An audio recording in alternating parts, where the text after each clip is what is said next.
wabarakatuh, Ustaz Ashraf. Alhamdulillah Rabbil Alamin, hamdan yuwafi wa yukafi'u mazidah. Ya Rabbana lakal hamdu kama yanbaghi wa syukran karim wa azim sultani. Alhamdulillah Rabbil Alamin. Kita masih lagi diberikan rezeki oleh Allah Subhanahu wa taala untuk datang ke surau pada hari ini. Walaupun tak ramai ini, tak apalah, masih lagi ada open house raya ke apa kan. Nak tanya, masa time Ramadan tu siapa yang puasa penuh? Semua puasa penuh? Oh, tak puasa penuh? Nampak macam kuat tak puasa penuh? Banyak dapat dia raya, masa raya tu. Dapat dia raya banyak ni? Banyak? 100? 200? Oh, tak, belum. Oh, 400? 400? Oh, banyak. Ada dapat 1000 pun? Ada. Apa-apa pun ucaplah Alhamdulillah. Hari ni tak apa pun, Ustaz nak kita nak kongsi sikit ilmu lah. Lepas dah baca pasal kita punya silibus ni, akhir nanti tu Ustaz akan ceritakan pasal kisah-kisah apa-apa yang berkaitan dengan kisah kita dengan apa-apa surprise. Kita akan buat surprise kisah apa yang kita nak ceritakan. Masa bulan Ramadan tu turunlah setiap hari solat tarawih, semua solat subuh, solat isyak turun. Penuh tak setiap hari ya? Tak penuh ya. InsyaAllah hari ini kita akan masuk ke dalam bab pertama dalam kitab akhlak, iaitu dalam bab doa. Doa ni boleh, siapa tahu doa tahu ke? Minta dekat Tuhan. Doa ni permintaan. Apa yang kita minta, mohon kepada Allah Subhanahu Wa Taala, kita panggil sebagai doa. Macam mana kita nak doa kepada Allah Subhanahu Wa Taala? Kita dalam tangan, kita doa je. Kita orang Islam senang kita doa. Kita tak ada macam agama-agama lain. Agama-agama lain kita boleh patung dia lah, koda lah semua. Dah ada segala macam benda-benda tu, boleh berdoa kepada Tuhan dia. Kita Islam tak. Kita agama yang sangat special. Sebab Tuhan kita Allah, dia kata, kau nak minta apa, kau doa lah kepada aku. Kau angkat tangan, terus doa kepada aku. Pernah tak Allah tak makbulkan doa hamba dia? Tak pernah. Allah akan makbulkan bila dah sampai masa dia. Contohlah, mereka kata, ya Allah, aku nak kereta kontrol. InsyaAllah bila minta kat Mu'ad nanti dapat. Kalau tak minta kat Mu'ad tak dapat, minta dengan Pak tadi. Mesti dapat.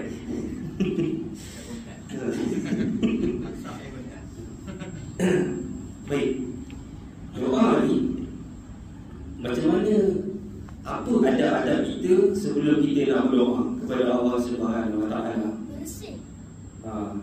Antaranya bersih. Yang pertama, kita punya anggota badan kita mestilah dalam keadaan yang bersih. Pakaian dan tempat, maksudnya baju, badan, pakaian, tempat kita mesti bersih. Boleh tak kalau kita termasuk dalam lubang najis, itu terjatuh dalam lubang najis, kita nak minta tolong, ya Allah tolonglah aku, boleh tak kita berdoa masa tu? Boleh, sebab masa tu terdesak. Takkan kita nak kat mana dalam lubang najis nak cari tempat bersih? Tak ada. Boleh kita berdoa kalau kata kita dalam keadaan tak bersih pun. Ini kita panggil adab berdoa saja. Kalau kita dalam keadaan pakaian bersih, tempat bersih, lepas tu badan kita bersih, itulah lebih baik untuk kita berdoa. Adab yang kedua, menutup aurat. Tu urat. Apa beza aurat dengan urat? Urat tu yang dekat tangan tu. Ya ke? Oh, betul ke? Bukan urat tu aurat ke, sama ke? Sama. Menutup aurat. Okey, kalau lelaki aurat dia kat mana? Ustaz hingga lutut. Oh, jadi kalau lah contoh Ustaz tutup, pusat dengan lutut dia boleh tak? Apa? Pusat dengan lutut boleh tak? Boleh. Boleh. Oh, tapi tengah-tengah terbuka tak apa kan? Tak boleh. Okey. Jadi kena tutup kalau lelaki daripada pusat ke lutut. Tapi adab dia pakailah macam kita pakai sekarang ni, janganlah tutup tu dia. Nanti kalau tutup pusat dengan lutut je, lepas tu pergi berjalan bersalin ke sini, dia orang kata, kenapa Haikal tu? Gila. Dah semua cakap ranking 3 pula dah. Jadi pakailah pakaian macam yang kita pakai dikemas. Pakai baju yang elok, pakai seluar yang elok, tapi tutup daripada pusat sampai ke tutup. Okey. Kat mana pula aurat kalau orang perempuan? Semua. Aurat orang perempuan Kaki tangan. semua kecuali muka dengan tapak tangan. Okey. Jadi orang perempuan kena tutup semua kecuali muka dengan tapak tangan. Kalau tak pakai tutup kepala, kira menutup aurat ke? Tak. Okey, dia pakai contoh lah, orang tu makcik tu dia pakai tudung, tapi dia tutup. Makcik tu perempuan lah. Dia pakai tudung tapi dia buka sikit ni. Tudung macam ni. Dia nampak sikit. Nampak dia tutup aurat tak? Tak tutup lah. Dia dah tutup dah semua. Sikit, senyum sikit ni. Tak tutup aurat juga? Tak tutup aurat kan? Tak tutup aurat? Nampak isi? Tak tutup aurat kalau macam tu? Tak tahu? Tak tahu ke? Tak tahu. Kalau orang perempuan kita tutup semua kecuali muka dengan tapak tangan. Okey, adab berdoa yang ketiga ialah hendaklah dalam keadaan khusyuk dan sentiasa merendah diri kepada Allah Subhanahu Wa Taala. Macam mana dalam keadaan khusyuk kepada Allah bila kita berdoa? Fokus. Maksudnya kita cakap betul-betul, ya Allah, tolonglah ya Allah, bagilah lancar kereta kontrol ya Allah, walidina ya Allah. Macam tu. Dia kena berdoa dengan penuh khusyuk, sungguh-sungguh. Kalau kita doa sampai lima je, ya Allah, aku rasa aku nak kereta kontrol lah. Khusyuk je tu. Dalam keadaan khusyuk ni kita perlu dengan betul-betul fokus, ya Allah, tolonglah aku ya Allah. Merendah diri, ya Allah, tolonglah, bagilah aku ya Allah kereta kontrol merah ya Allah. Yang macam raya punya tu ya Allah, aku tengok raya kita pakai kereta kontrol ya Allah. Khusyuk. Macam mana khusyuk? Macam mana khusyuk Faiz? Faiz macam mana khusyuk? Khusyuk ni sungguh-sungguh, sungguh-sungguh minta betul-betul, minta daripada Allah. Okey. Apa doa-doa yang adik-adik semua tahu? Al-Fatihah surah. Okey, kalau kita tengok cermin nak baca doa apa? Doa cermin. Doa cermin. Macam mana kita tengok cermin? Macam mana kita nak baca doa? Doa tengok cermin. Doa tengok cermin. Tahu tak? Ketua cermin tengok, oh esok aku ini, aku cantik ini, pakai makeup kalau perempuan. Tak apa tengok, gigi aku putih lah. Macam mana? Kalau kita tengok cermin, kamu baca doa untuk kita tengok cermin. Ada hadis daripada Abdullah bin Mas'ud. Dia punya hadis dia, bacaan doa dia macam ni. Allahumma, cuba ikut. Allahumma kama hasanta khalqi wa hassin khuluqi. Maksudnya apa? Ya Allah, ya Tuhanku, Engkau yang telah memperindahkan kejadian aku,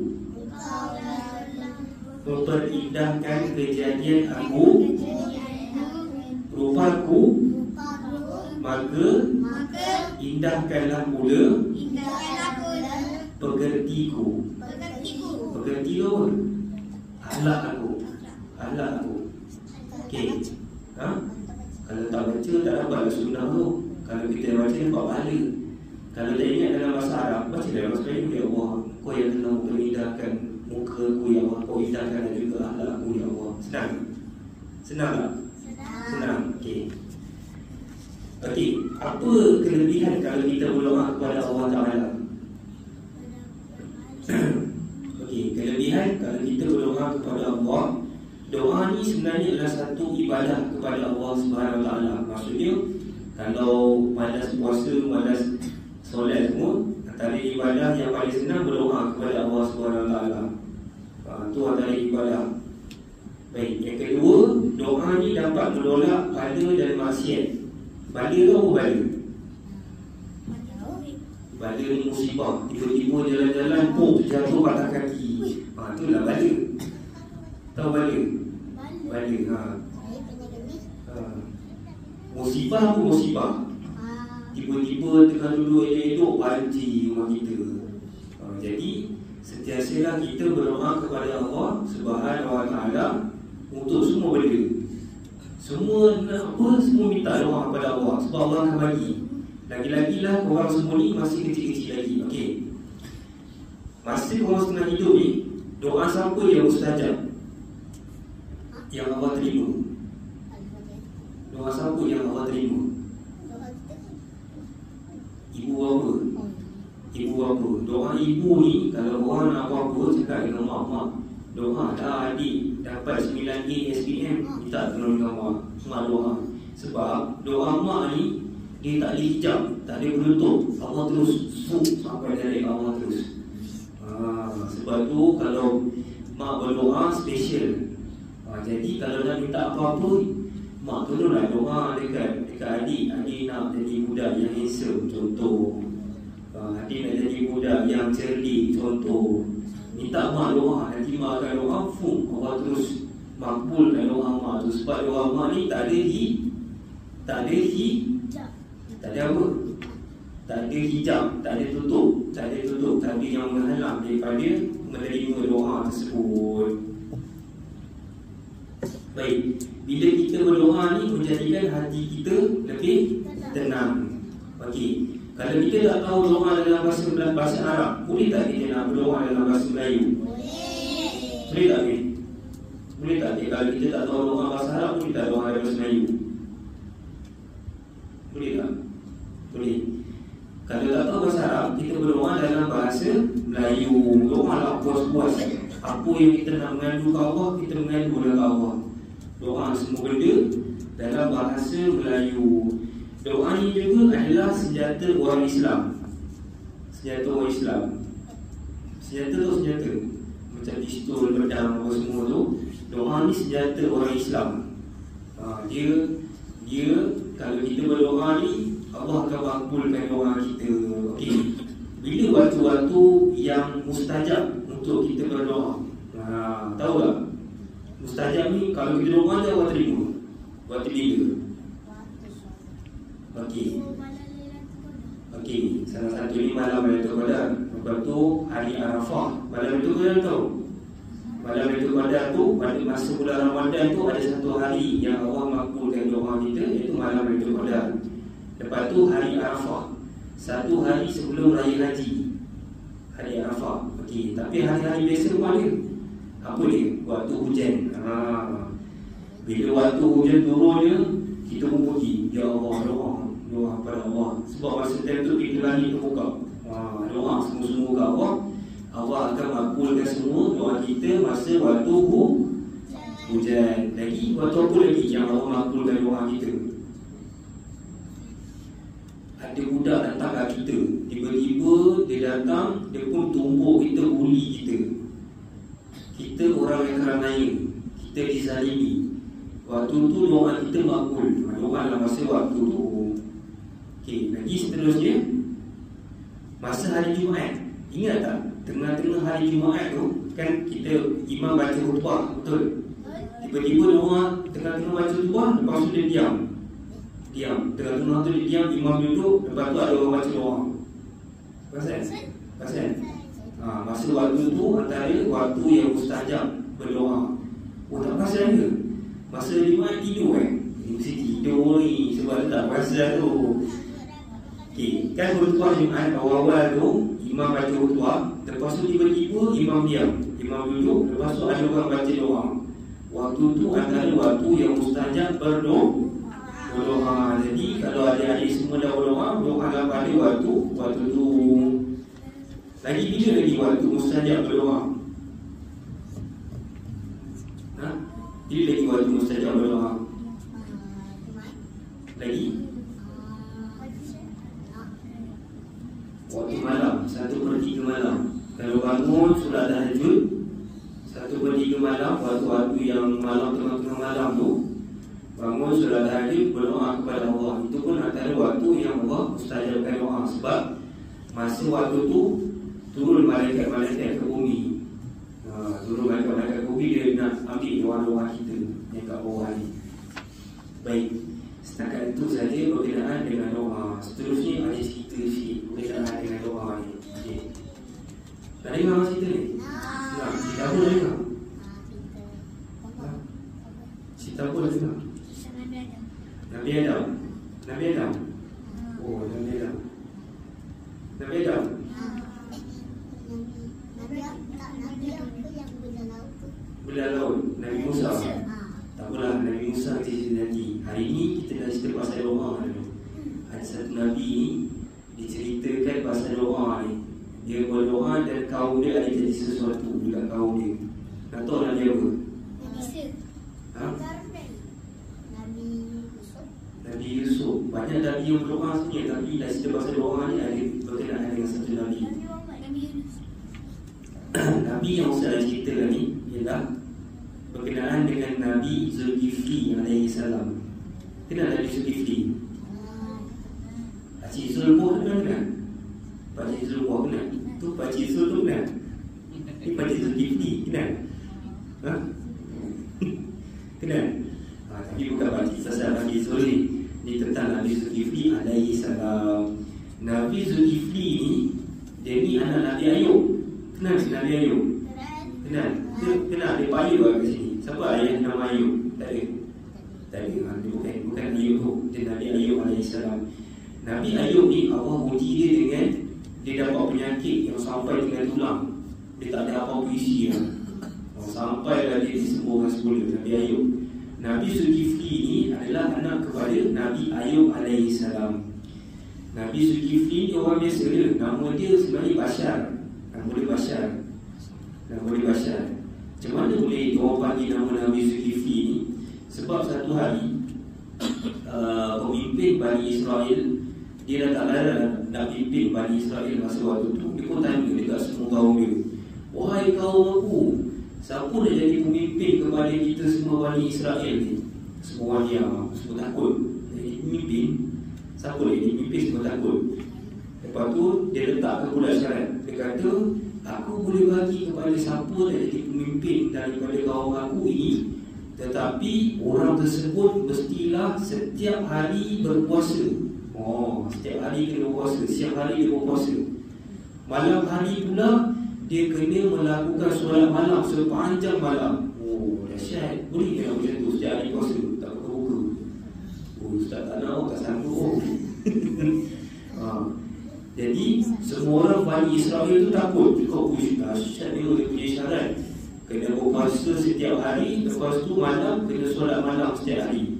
Tak ada orang yang sanggup dengan syarat yang pemimpin Bani Israel itu bagi. Jadi tiba-tiba datang seorang lelaki nama Bashar tadi. Bashar pun kata, aku nak jadi. Dia pun dipilih menjadi pemimpin Bani Israel. Jadi masa waktu tu diceritakan masa waktu kejadian ni dekat kawasan negara Arab lah. Negara Arab, diorang ni selepas Nabi Zulkifli diangkat menjadi pemimpin tu, kan dia kan kena puasa setiap hari, lepas tu malam kena ibadah. Okey, tengah hari tu biasa waktu tengah hari pukul 11, pukul 12 macam tu, dia akan tidur sebentar. Dia nak tidur sebentar sebab dia nak rehatkan badan dia untuk dia membolehkan dia bangun tu malam nanti. Kita kalau kita waktu ni kita panggil Qailullah lah, Qailullah yang tengah-tengah hari tu kan. Jadi syaitan tahu, oh Nabi Zulkifli tengah berehat ni, aku nak kacau dia supaya dia tak boleh bangun solat tahajud malam ni. Syaitan pun datang. Dia datang dalam bentuk seorang lelaki tua. Lelaki tua, dia datang. Assalamualaikum Nabi Zulkifli, boleh tak aku masuk ke rumah kau?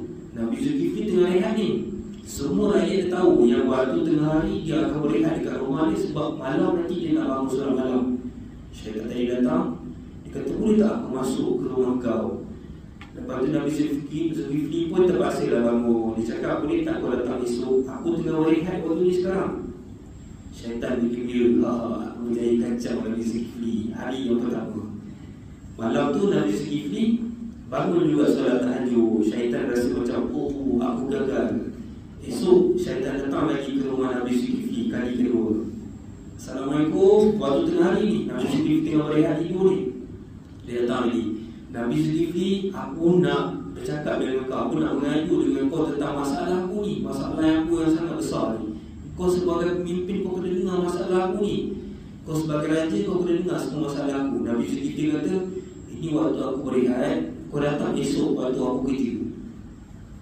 Syaitan pun balik dengan benda gembira. Yahoo, aku berjaya menggoda Nabi Zulkifli supaya tak dapat berehat masa waktu tu. Hari ketiga, tapi malam tu Nabi Zulkifli dapat juga bangun solat tahajud. Syaitan pun, aku gagal pada hari ini. Jadi syaitan pun datang pada hari yang ketiga dengan keadaan seorang lelaki tua lagi.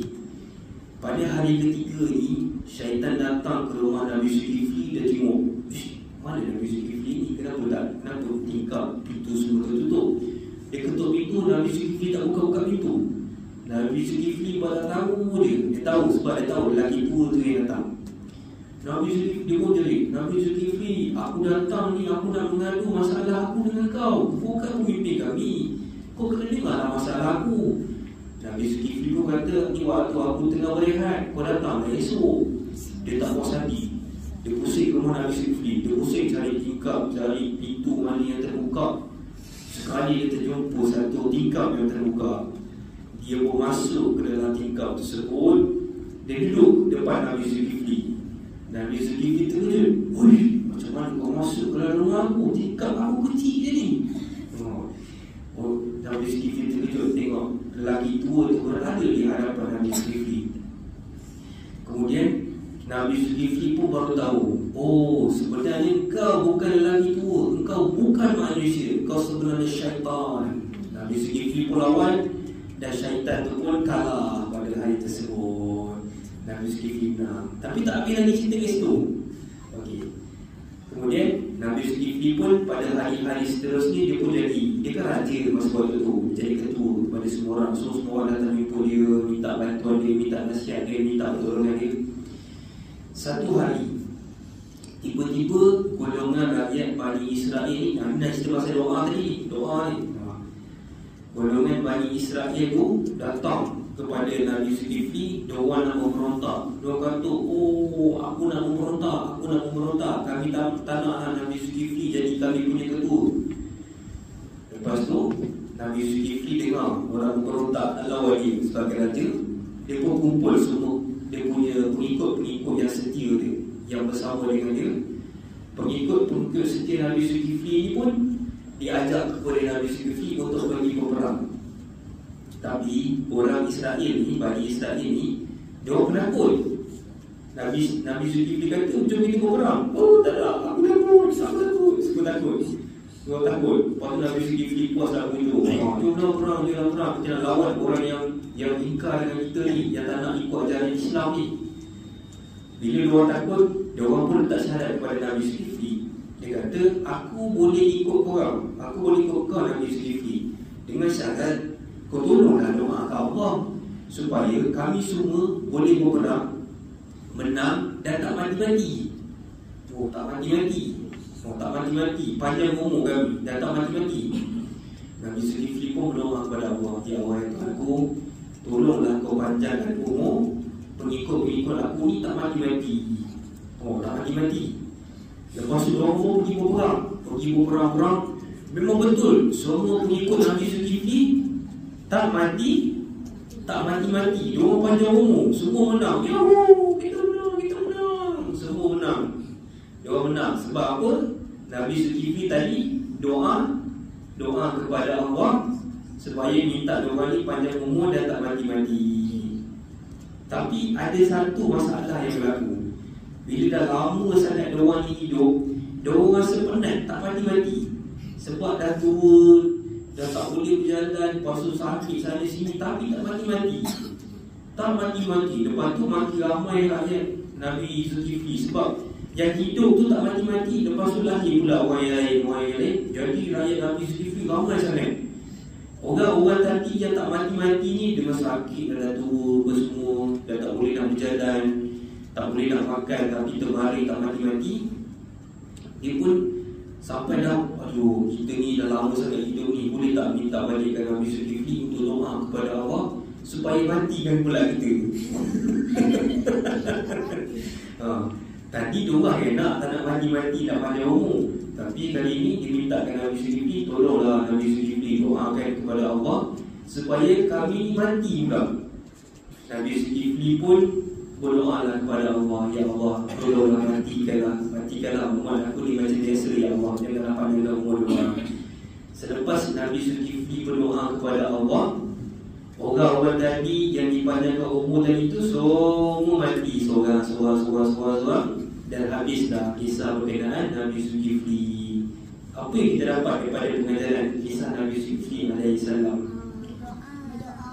Yang pertama, kita sebagai orang Islam, kita kena sentiasa berdoa kepada Allah. Okay. Yang kedua, apabila kita berdoa kepada Allah, kita mesti yakin yang Allah akan makbulkan doa kita. Okey, yang ketiga, kita mesti fokus dalam berdoa kepada Allah Subhanahu Wa Taala. Yang keempat, kita janganlah doa benda-benda yang bukan tak nak mati-mati, sampailah hidup dah bertua, lepas tu terbaring, tak boleh dah buat apa, tak mati-mati, menyusahkan anak cucu dan sebagainya. Faham? Berdoa benda-benda yang munasabah dengan berdoa benda-benda yang tidak munasabah. Contoh apa yang tak munasabah?